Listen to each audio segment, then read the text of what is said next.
In this video, we're going to talk about the benefits of effective business communication. And before we talk about that, I want to talk about communication as a whole. See, a recent LinkedIn study has found that the most significant skill gap in the labor force today is actually communication. Now, I'm going to take that one step further and say that, in my opinion, communication has the most significant false economy of any skill on the planet.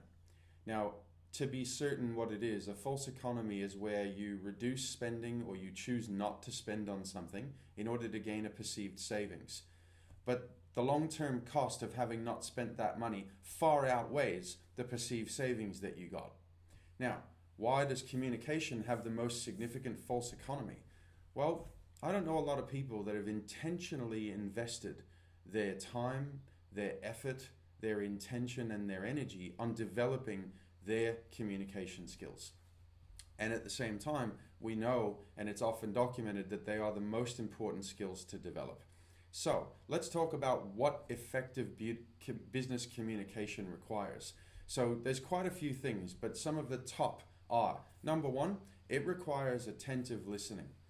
Now, listening is defined as your willingness and interest to give thoughtful and patient attention to what someone else is saying. It doesn't matter whether or not it's something you're interested in.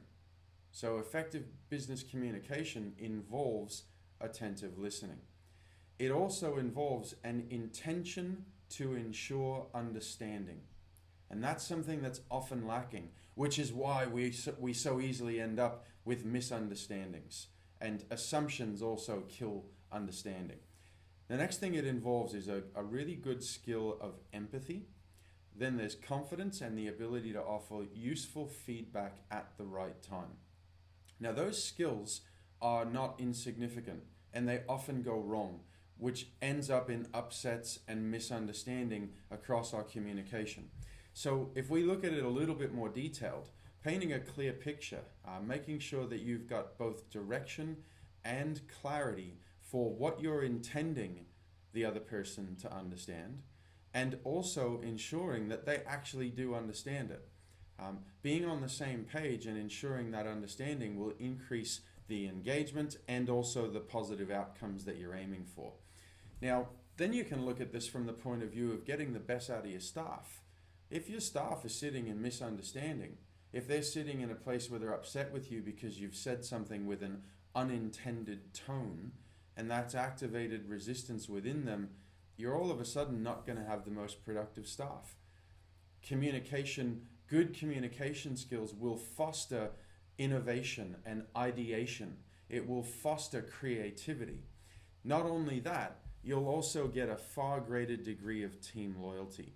When you can look at the cost of replacing good staff, we know that most upsets occur. Most staff leave because of upsets with their management. Those upsets, most of the time, come down to a problem with communication. Now, that doesn't help productivity, and it's certainly not going to support you and your business to work smarter. The more effective your interpersonal skills, the more effective your communication across all areas of your business, the more effective your business will be. This is about building better relationships with outcomes and solutions, instead of relationships with problems and blockages. The more that you invest in these skills, the more effortless it becomes. Now, we've written a blog post on this subject that goes into a lot more detail. We'll post a link in the comments below this video so you can access that. If investing in your communication skills with time and effort and energy is something that you feel you'd get value from, head to our website, advancedbusinessabilities.com, and book a free discovery session today to find out how we can help you master the skills of communication.